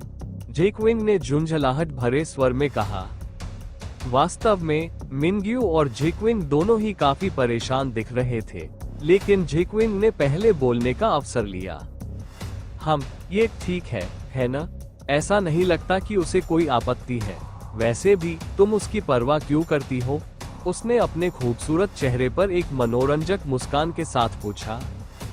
जी शान ने उसकी बातें सुनी और वो मुस्कुराए बिना न रह सकी। शायद तुम्हें पता ना हो, लेकिन ये दोनों भाई चेन की पत्नियां हैं, उसने लड़की को जवाब दिया। मिकान ने जब ये सुना तो वह चौंक गई। उसने चेहरे पर असंभव भाव लिए दक्ष की ओर देखा। मिकान ने जब ये सुना तो वह चौंक गई। उसने चेहरे पर असंभव भाव लिए दक्ष की ओर देखा। क्या छोटे भाई, मैंने सोचा था कि तुम एक प्यारे से छोटे से पिल्ले हो, लेकिन तुम तो भेष बदलकर भेड़िया निकले। क्या तुम बड़ी बहन को भी खाने की योजना बना रहे थे? उसने नकली डरे हुए स्वर में कहा। मेरा ऐसा कोई इरादा नहीं है, दक्ष ने जवाब दिया और खुद को उसकी बाहों से मुक्त करते हुए पीछे की ओर कदम बढ़ाया। जब उसने दक्ष को पीछे आते देखा तो उसके चेहरे पर मुस्कान आ गई। मुझे कोई आपत्ति नहीं होगी अगर वो तुम हो, उसने इशारा करते हुए कहा और उसकी तरफ आंख मारी। नहीं धन्यवाद, वैसे भी क्या आप पहले हमें चारों ओर दिखा सकते हैं? दक्ष ने कहा। छोटा भाई बहुत कठोर है, फिर भी कोई बात नहीं, बड़ी बहन को कठोर आदमी पसंद है, उसने दक्ष को आंख मारते हुए कहा। ठीक है, मेरी तरफ ऐसे मत देखो, मैं तो बस मजाक कर रही थी, मेरे पीछे आओ, मैं तुम्हें सब कुछ दिखाऊंगी, मिकान ने कहा और उन्हें अपने पीछे आने का इशारा किया। वे सब उसका पीछा करने लगे। संप्रदाय बहुत बड़ा है, लेकिन मैं तुम्हें केवल वही स्थान दिखाऊंगी जिसे देखने की तुम्हें अभी अनुमति है। एक बार जब तुम हमारे जानवर हॉल के सच्चे शिष्य बन जाओगे, तो तुम व्यापक पहुंच प्राप्त कर सकोगे और तुम अधिक स्थानों पर जा सकोगे, उसने थोड़ी देर बाद कहा। वे उस पगडंडी पर चल रहे थे जो कि अत्यंत मजबूत पत्थरों से बनाई गई थी और अंततः उन्होंने वहां एक सुंदर इमारत देखी। वह कौशल हॉल है। आप कौशल चुन सकते हैं, लेकिन कौशल प्राप्त करने के लिए आपको योगदान अंक की आवश्यकता होगी। केवल हमारे जैसे सच्चे शिष्यों को ही प्रवेश की अनुमति है, इसलिए मैं आपको अंदर नहीं दिखा सकता। उसने इमारत की ओर इशारा किया और उसके बारे में बताना शुरू किया। उसके चेहरे पर मुस्कान आ गई जब वो अचानक दक्ष के करीब चली गई। उसने एक कदम भी पीछे नहीं हटाया और उसे अपने करीब आने दिया।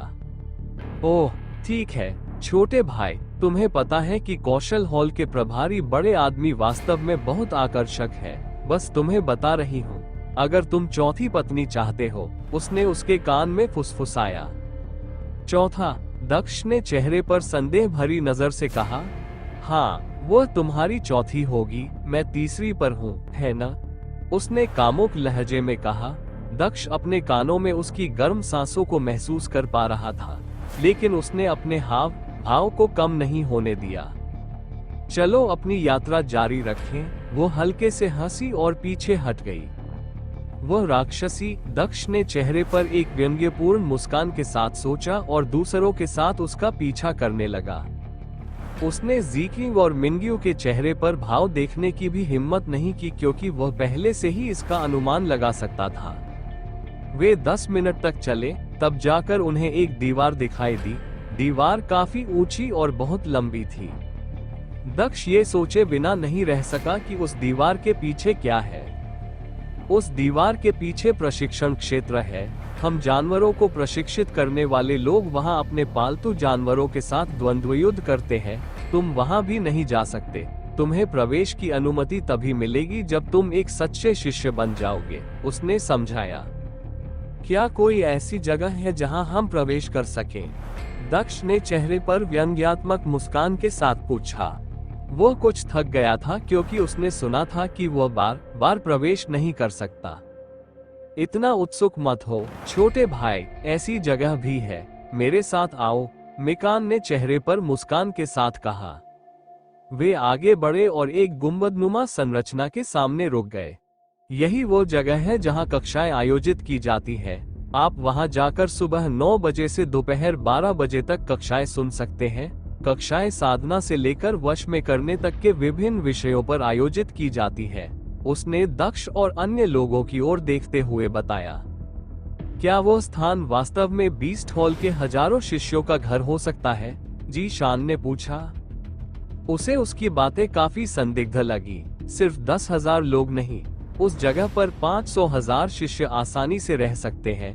वो जगह बाहर से जितनी बड़ी दिखती है, अंदर से उससे कहीं ज्यादा बड़ी है। उसने जवाब दिया और उसके संदेहों को दूर करने की कोशिश की।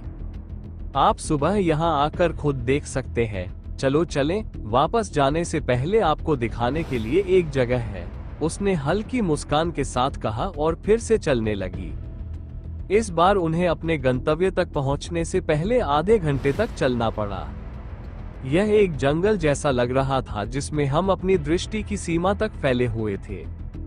वह हमारा जानवरों का जंगल है, वहां बहुत से जानवर रखे गए हैं। बाद में तुम्हें जंगल से बाहर निकलने की अनुमति दे दी जाएगी, लेकिन तुम अभी वहां प्रवेश नहीं कर सकते, उसने उन्हें बताया जब वो घने जंगल को देख रहा था। तो यह वो जंगल है जहां ये है। जंगल को देखते हुए दक्ष के चेहरे पर एक विचारशील भाव प्रकट हुआ। चलो अब वापस चलते हैं, मैं तुम्हें तुम्हारे क्वार्टर तक ले आती हूँ, मिकान ने दक्ष के कंधों पर थपथपाते हुए कहा, जो ऐसा लग रहा था जैसे वह किसी गंभीर बात के बारे में सोच रहा था। आह ठीक है। दक्ष वास्तविकता में वापस आ गया और सबके साथ वहां से चला गया, हालांकि वह एक बार पीछे मुड़कर देखना नहीं भूला। वे आगे बढ़े और अस्थायी शिष्यों के आवासीय क्षेत्र में पहुंच गए। वहां कई प्रांगण मौजूद थे। आप उन 2 आंगनों का उपयोग कर सकते हैं। 2 लड़के उस एक में रहेंगे, जबकि लड़कियां वहां वाले में रहेंगी। ये जगह काफी विशाल है और यहाँ 2 बिस्तर है, इसलिए आपको कोई परेशानी नहीं होगी, उसने 2 आंगनों की ओर इशारा करते हुए कहा।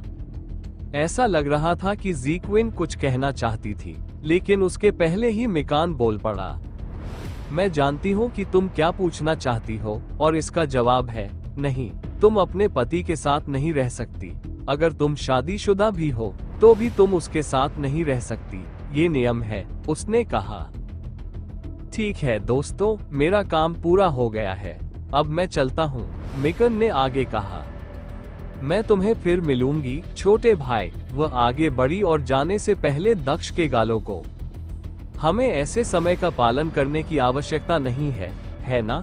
मिकान के जाने के बाद झिकविंग ने कहा। हम करते हैं, चलिए फिलहाल नियमों का पालन करते हैं, ये बस कुछ और दिनों के लिए है। दक्ष ने उसे समझाने की कोशिश की। कुछ शुरुआती बहस के बाद लड़कियां आखिरकार मान गईं। ज़ीकी काफी असंतुष्ट दिख रही थी, लेकिन फिर भी उसने वैसा ही किया जैसा दक्ष ने कहा था और मिंग्यू के साथ चली गई। दक्ष और जी शान अपने अपने आंगन में प्रवेश कर गए। आपको कौन सा कमरा चाहिए? जी शान ने पूछा, क्योंकि उसने जगह के अंदर 2 कमरे देखे थे। मैं इसे ले लूंगा, शुभ रात्रि। दक्ष ने सहजता से एक कमरा चुना और अंदर प्रवेश किया। दूसरी ओर जी शान दूसरे कमरे में प्रवेश कर गया। रात का समय धीरे धीरे बीतता गया और आधी रात हो गई। दक्ष अपने कमरे के अंदर साधना कर रहा था और अचानक उसने अपनी आंखें खोल दी और दरवाजे की ओर देखने लगा। वह उठकर दरवाजे की ओर बढ़ने लगा। उसने धीरे से दरवाजा खोला ताकि जीशान जाग न जाए। वह रात के अंधेरे में अपना आंगन छोड़कर एक निश्चित दिशा की ओर बढ़ने लगा। वहां चारों ओर पहरेदार तैनात थे, लेकिन स्वर्ग के कफन की बदौलत वह उनसे बच निकलने में कामयाब रहा। उसे अंततः उस स्थान पर पहुंचने में लगभग 40 मिनट लग गए जहां वह पहुंचना चाहता था। यह वही अंधेरा जंगल था जिसे जानवरों का जंगल कहा जाता था, वही जंगल जिसे मिकान ने उसे दिखाया था। यह वही जगह थी जहां वो चीज थी जिसकी उसे चाहत थी। दक्ष ने एक किताब में पढ़ा था कि सूर्य निगलने वाला कोंडोर जानवरों के हॉल के जानवर जंगल के अंदर रहता था, इसलिए वह यहाँ आया था। दक्ष ने अपनी दिव्य इंद्रिय का प्रयोग किया और शुक्र है कि वहां आस पास कोई नहीं था। वह आगे बढ़ा, लेकिन जैसे ही उसने दूसरा कदम रखा, उसे अपने शरीर में एक शक्तिशाली झटका महसूस हुआ। दर्द के कारण कराहने के कारण उसे एक कदम पीछे। तो दोस्तों, आखिर कहानी में आगे क्या होगा, यह जानने के लिए नॉवेल ऑफ किंग चैनल को सब्सक्राइब करें। और अगर कहानी आप सभी को पसंद आए तो वीडियो को लाइक, कमेंट और शेयर जरूर करें। आपके एक कमेंट और लाइक से हमें स्टोरी वीडियो बनाने के लिए मोटिवेट मिलता है। धन्यवाद। हटना पड़ा। यहाँ एक संरचना है, धिक्कार है, मुझे इसके बारे में सोचना चाहिए था। उसने जंगल की ओर देखते हुए मन ही मन कोसा। उसने इधर उधर देखा और तेजी से एक पत्थर की ओर बढ़ा। उसने पत्थर उठाया और उसे जंगल की ओर फेंक दिया। जैसा कि उसने सोचा था, पत्थर अवरोधक के कारण रुक गया और जमीन पर गिर गया। निश्चित रूप से एक अवरोध है। मुझे यकीन नहीं है कि मैं इसे तोड़ सकता हूँ, लेकिन अगर मैं ऐसा करने में सक्षम भी हो गया तो इससे हॉल मास्टर और अन्य लोग सतर्क हो जाएंगे। मुझे सन स्वेलोइंग कोंडोर को पकड़ने के लिए समय चाहिए। मैं अपनी जल्दबाजी के कारण सब कुछ बर्बाद नहीं होने दे सकता। दक्ष ने आह भरते हुए पीछे मुड़ा और जैसे चुपचाप आया था वैसे ही चुपचाप वहां से चला गया। दक्ष अपने आंगन में वापस आया और अपने कमरे में प्रवेश किया। वह अपने बिस्तर पर लेट गया और गहरी सोच में डूब गया। उसने समाधान के बारे में सोचने की कोशिश की, लेकिन उसे कोई समाधान नहीं मिला। अंततः वो सो गया। सूरज उग आया, एक नए दिन की शुरुआत का संकेत देते हुए दक्ष ने अपनी आंखें खोली और उठकर कमरे से बाहर चला गया। मिंग्यू और झिकविंग पहले से ही उसके आंगन के हॉल में बैठे उसका इंतजार कर रहे थे। तुम थकी हुई लग रही हो, मिंग्यू ने कहा जब उसने देखा कि दक्ष उसके कमरे से बाहर आ रहा है। हाँ, कल रात मैं ठीक से सो नहीं सका। दक्ष ने अपने चेहरे पर एक व्यंग्यपूर्ण मुस्कान ला दी। मिंग्यू और झिकविंग दोनों एक दूसरे को संदेह भरी नजरों से देखने से खुद को रोक नहीं पाए। क्या तुम हमारे कमरे में चुपके से घुस आए थे? दोनों ने एक साथ कहा। लॉन्ग बेन को समझ नहीं आया कि इस गलतफहमी पर क्या कहे।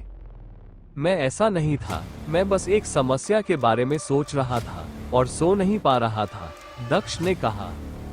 ओह, तुम सब पहले से ही उठ चुके हो? मैं समझ गया, तुम लोग कक्षाओं के लिए उत्साहित होगे। जी शान अपने कमरे से बाहर आया। वह काफी उत्साहित था क्योंकि उसने देखा कि हर कोई पहले से ही तैयार था। चलो चलें, उन्हें जल्द ही काम शुरू कर देना चाहिए, उसने मुस्कुराते हुए कहा।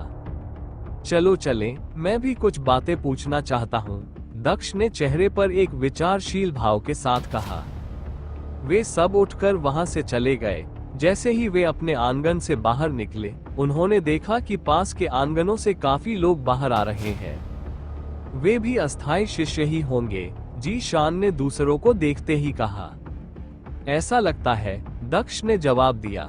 शिक्षण कक्ष तक पहुंचने में उन्हें लगभग 10 मिनट का समय लगा। वे हॉल में बहुत सारे लोगों को आते हुए देख पाए। वहां लंबी लाइन लगी हुई थी और वे वहां की हलचल और चहल पहल देख पाए। वे भीड़ के पीछे पीछे हॉल में प्रवेश कर गए। ये बिल्कुल वैसा ही था जैसा मिकान ने बताया था। हॉल बाहर से जितना बड़ा दिखता था, अंदर से उससे कहीं ज्यादा बड़ा था। अंदर पहले से ही 50,000 से अधिक लोग हैं और हॉल आधा भी नहीं भरा है। आश्चर्यजनक है, झिकविंग ने अपने चेहरे पर आश्चर्य व्यक्त करते हुए कहा। ये काफी अच्छा है, लेकिन मुझे लगता है कि मैंने इससे भी बेहतर देखा है, जी शान ने जवाब दिया। उन्हें बैठने के लिए जगह मिल गई। अगले 30 मिनट तक हॉल में और भी लोग आते रहे।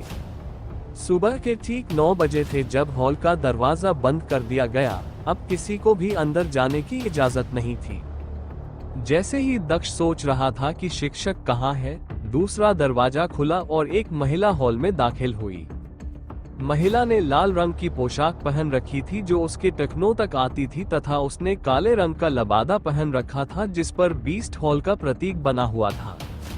महिला की उम्र लगभग 25 वर्ष लग रही थी, लेकिन सभी को अंदाजा था कि वह इससे कहीं अधिक उम्र की होगी। जबकि जानवरों को काबू करने वाले हॉल में हर कोई अपने सामान के साथ व्यस्त था। दूर एक जगह पर सैकड़ों लोग अपने भयंकर उड़ने वाले जानवरों पर चढ़ रहे थे। वहां हजारों उड़ने वाले जानवर थे जो एक पल की सूचना पर उड़ने के लिए तैयार थे। सोने के दायरे के नीचे कोई जानवर नहीं था। वास्तव में वहां बहुत से जानवर थे जो पहले से ही पृथ्वी के दायरे में थे। वहां हजारों उड़ने वाले जानवर थे जो एक पल की सूचना पर उड़ने के लिए तैयार थे। सोने के दायरे के नीचे कोई जानवर नहीं था। वास्तव में वहां बहुत से जानवर थे जो पहले से ही पृथ्वी के दायरे में थे। 100 से अधिक नकाबपोश साधक अपने जानवरों पर सवार होने के लिए तैयार हो गए, लेकिन ऐसा लग रहा था कि वे किसी चीज या किसी का इंतजार कर रहे थे। आधे घंटे से ज्यादा समय नहीं बीता था कि 4 लोग हॉल में आ गए। चारों ने मास्क पहन रखे थे, उनमें से 3 पुरुष थे जबकि चौथी महिला थी। उनके चारों ओर एक डरावनी आभा थी जिससे वे हॉल में उपस्थित सैकड़ों साधकों के नेता जैसे लग रहे थे। उनके सभी वस्त्रों पर चांदी की दराती का प्रतीक था। वे सैकड़ों किसानों के सामने रुके और कुछ क्षण तक अपनी तीखी निगाहों से उन्हें देखते रहे। जहां सैकड़ों किसानों ने लाल वस्त्र धारण किया हुआ था, वहीं 4 लोगों ने काला वस्त्र धारण किया हुआ था। क्या सब कुछ तैयार है? काले कपड़े पहने नकाबपोशों में से एक ने पूछा। यद्यपि उन्होंने अपनी आवाज धीमी रखी थी, फिर भी उनकी आवाज में कुछ जादू था, जिससे उसकी आवाज हर किसी के कानों तक पहुंच जाती थी। हाँ, माय लॉर्ड, वे एक स्वर में बोले। बहुत अच्छा, अब हमें चलना चाहिए। आखिरकार इसे खत्म करने का समय आ गया है, आदमी ने हल्के से कहा। लियोन, आदमी ने आकाश की ओर देखते हुए कहा। एक पंख वाले शेर को उड़कर नीचे आने में ज्यादा समय नहीं लगा। पंखों वाला शेर आश्चर्यजनक रूप से एक शीर्ष पृथ्वी क्षेत्र उड़ने वाला जानवर था। अन्य 3 लोगों ने भी कुछ नाम पुकारे और 3 और पंख वाले शेर उड़ते हुए नीचे आ गए। सभी 4 पंख वाले शेर पृथ्वी क्षेत्र के शिखर पर थे। काले वस्त्र पहने चारों लोग अपने पंख वाले शेरों पर चढ़ गए और हवा में ऊंची उड़ान भरने लगे।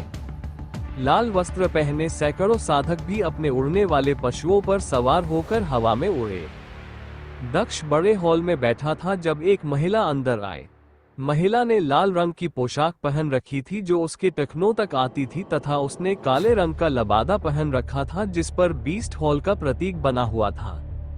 महिला की उम्र लगभग 25 वर्ष लग रही थी, लेकिन सभी ने अनुमान लगाया कि वह काफी अधिक उम्र की थी, क्योंकि उसने बुजुर्गों वाला लबादा पहना हुआ था। सभी को सुप्रभात। आज मैंने कुछ नए चेहरे देखे हैं, इसलिए मैं एक बार फिर अपना परिचय दूंगी, महिला ने चेहरे पर चमकीली मुस्कान के साथ कहा। मैं म्यू शिन हूँ, मैं संप्रदाय की बड़ी हूँ। मैं हमारे जानवरों के जंगल और उसकी सुरक्षा की प्रभारी भी हूँ, उसने अपना परिचय दिया। आज मैं तुम्हें जानवरों को वश में करने के बारे में बताऊंगी और उन चीजों के बारे में बताऊंगी जिनसे तुम्हें हमेशा बचना चाहिए, उसने चेहरे पर एक सुंदर मुस्कान के साथ कहा। दक्ष को इस विषय में काफी रुचि थी और वह इसे सौभाग्यशाली मानता था कि वह वहां आया। उनके रक्त वंश के कारण जानवरों को वश में करने का उनका तरीका काफी अपरंपरागत था, इसलिए उन्हें बहुत अधिक चीजों के बारे में चिंता करने की आवश्यकता नहीं थी। एकमात्र बात जो उसे चिंतित कर रही थी वो ये थी कि यदि जानवर वश में नहीं होना चाहता और वश में होने के बजाय मरना पसंद करता है, तो ये दक्ष के लिए बुरा होगा। आप लोगों को क्या लगता है कि जब हम किसी जानवर को वश में कर रहे हों तो हमें क्या नहीं करना चाहिए, या जब हम कोई अनुबंध स्थापित करने की कोशिश कर रहे हों? उसने पूछा। उसने चेहरे पर जिज्ञासा भरी नजर से सभी को दिलचस्प अंदाज में देखा। हमें उसे भागने नहीं देना चाहिए और उसे दिखाना चाहिए कि मालिक कौन है, हॉल में मौजूद एक किसान ने कहा। कोई और है? उसने चारों ओर देखते हुए पूछा, ताकि वह हमसे डर न जाए। इसे स्वादिष्ट चीजें खिलाओगे? शिष्यगण बेतरतीब ढंग से उत्तर देते रहे। नहीं, तुम्हें इनमें से कुछ भी करने की जरूरत नहीं है। उसके चेहरे पर एक व्यंग्यपूर्ण मुस्कान थी। महत्वपूर्ण बात यह है कि शांत रहें। जानवर को ये सोचने दे कि कुछ भी आपको परेशान नहीं कर सकता। उसे ये सोचने दे कि अगर वह आपके साथ रहना चाहता है तो यह इतना बुरा नहीं होगा। उसे ये सोचने दे कि पालतू होना मौत से बेहतर है, महिला ने आगे बताया। मैं समझती हूँ कि आप में से कुछ लोग ऐसे होंगे जो सोचते होंगे कि जानवर को हराना और फिर जबरदस्ती अनुबंध स्थापित करना आपके लिए एक अच्छा विकल्प है। यह विकल्प भी काम करता है। मैं कहूंगी कि यह 90% समय काम करता है, लेकिन शेष 10% के बारे में क्या? उसने समझाया। तभी जानवर ने गुलाम की जिंदगी जीने के बजाय मरना चुना। तो आपको क्या लगता है बेहतर विकल्प क्या है? उसने